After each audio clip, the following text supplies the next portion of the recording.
네, 여러분 안녕하십니까. 6월 1일 이제 보름도 채 못 남았는데요. 이번 지방선거는 역대 어느 지방선거에 못지않게 매우 중요합니다. 매우 중요합니다. 그 이유는 윤석열 대통령이 취임한 지 20일 만에, 대통령에 당선된 지 80일 만에 치러지는 선거이기 때문에 그렇습니다. 그래서 어떻게 보면은 윤석열 대통령 정부 아직은 초기이기 때문에 이제 뭐 한 달도 안 지났기 때문에 이렇다 저렇다 평가한다는 게 좀 우습습니다만 어찌됐든 국민의 민심이 윤석열 대통령에게 합격점을 주느냐 마느냐, 그런 중대한 분수령이 될 수도 있는 겁니다. 따라서 지금 국회가 더불어민주당이 174억을 갖고 있어서 지금 여소야대 이런 여소야대가 한국 현대정치사에 있었을까 싶을 만큼 한쪽으로 운동장이 기울어져 있는데요. 그래서 건건이 발목을 잡고 있는데 그것을 헤쳐나가기 하기 위한 결정적인 계기가 6월 1일 날 국민이 더불어민주당을 심판하는 그 선거가 될 수 있습니다. 일단은 지방선거의 여러 가지 결과를 가늠할 수 있는 지표가 있겠는데 그 중에 핵심은 광역단체장 17곳, 이것을 어떻게 나눠 먹느냐입니다. 오늘 이 시간 현재까지 평가를 해보면 국민의힘 우세입니다. 민주당 열세입니다. 몇 자리쯤 우세 열세로 나뉠까? 국민의힘은 10개 이상, 민주당은 뭐 7개 안팎, 그래서 10대 7로 국민의힘이 우세하다. 이것이 대체적인 평가입니다. 어떻게 보면은 더불어민주당이 지금 확실한 우세를 점하고 있는 것은 전라남도, 전라북도, 광주 이 세 곳뿐입니다. 제주, 지금 보면은 제주는 그렇습니다. 민주당 오영훈 후보가 50%, 국힘당의 허양진 후보가 28.2%. 그러니까 사뭇 제주도 민주당 쪽으로 기울어져 있는 겁니다. 그래서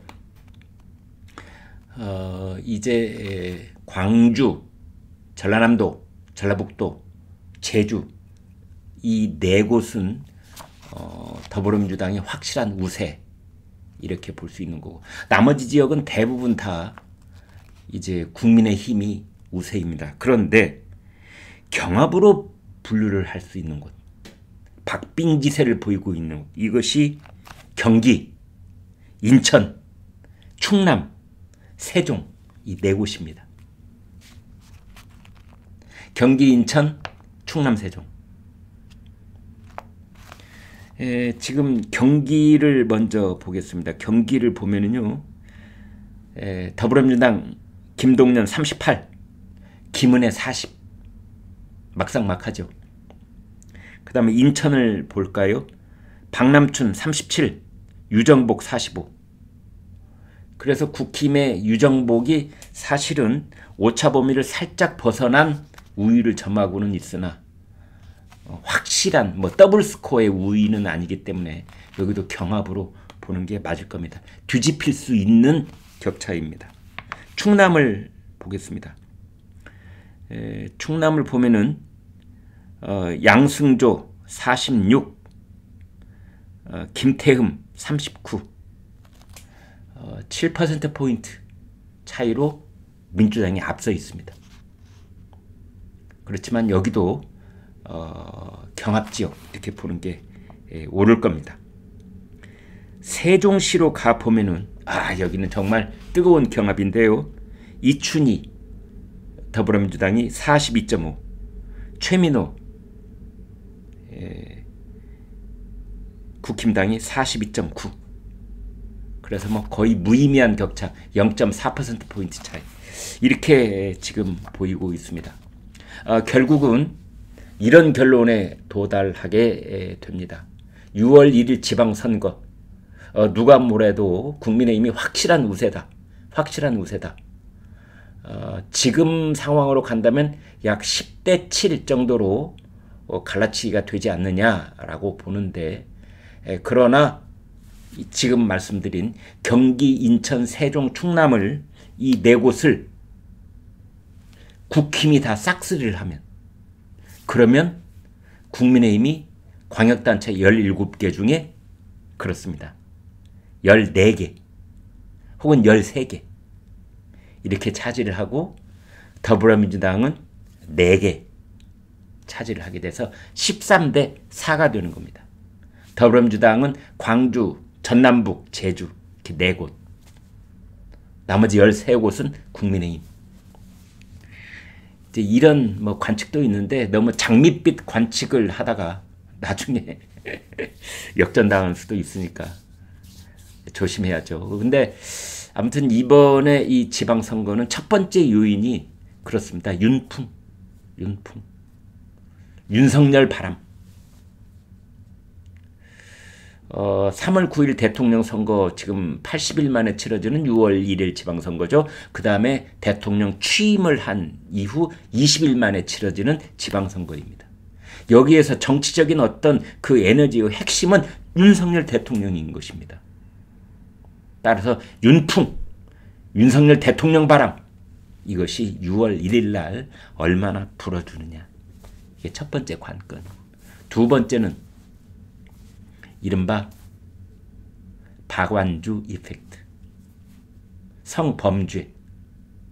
뭐 여성 보좌관을 어찌어찌 하려고 했는데 반항하고 거부하자. 그걸 또 뭐 완력으로 어찌어찌 하려고. 그래서 매우 그 성범죄의 죄질이 좋지 않다. 아주 악질적이다. 이런 평가를 더불어민주당 사람들이 다 알고 있어요. 저희는 잘 모르지요. 구체적으로 어떤 일이 있었는지.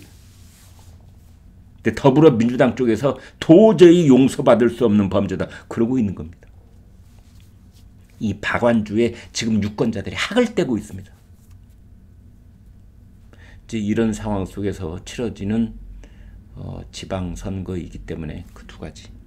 그런데 또 하나, 더불어민주당의 강성 지지자들, 핵심 집토끼들, 이 결집, 좌파의 특징 중에 하나가 위기 국면에 몰리면은 매우 빠른 속도로 결집을 합니다, 여러분.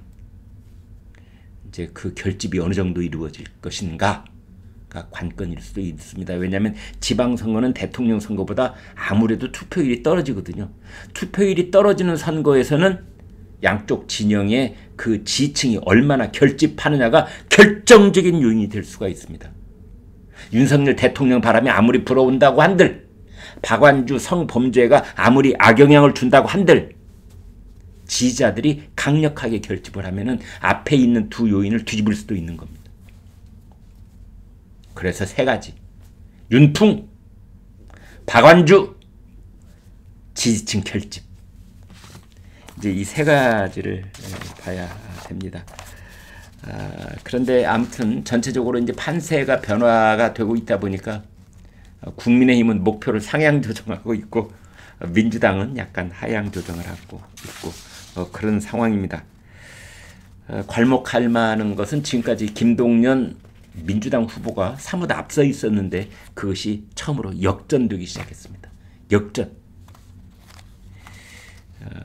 김동연 38.1, 김은혜 40.5. 뭐 격차는 얼마 안 됩니다만, 그러나 중요한 것은 트렌드거든요. 김은혜는 차고 올라가는 트렌드, 김동연은 서서히 꺼져가는 트렌드. 서울시는요, 이건 뭐 이변이 없는 한 거의 결론이 난 것 같습니다. 송영길 31.4, 오세훈 56.5. 좀 과장한다면 더블 스코어. 그래서 오세훈 후보 측에서 뭐 결정적인 어떤 사건이나 실언이 나오지 않는 한 뭐 이것은 무난하게 어떤 결판이 나지 않을까, 이렇게 보고 있습니다. 아무튼 여러분, 윤풍, 박완주, 그리고 결집. 어느 쪽이 얼마만큼 더 결집하느냐. 이게 결정적인 요인으로 작용할 것으로 보이는 가운데 10대 7로 국민의힘이 우세하다는 말씀을 드립니다. 네, 여러분 구독, 좋아요 부탁드리겠습니다. 고맙습니다.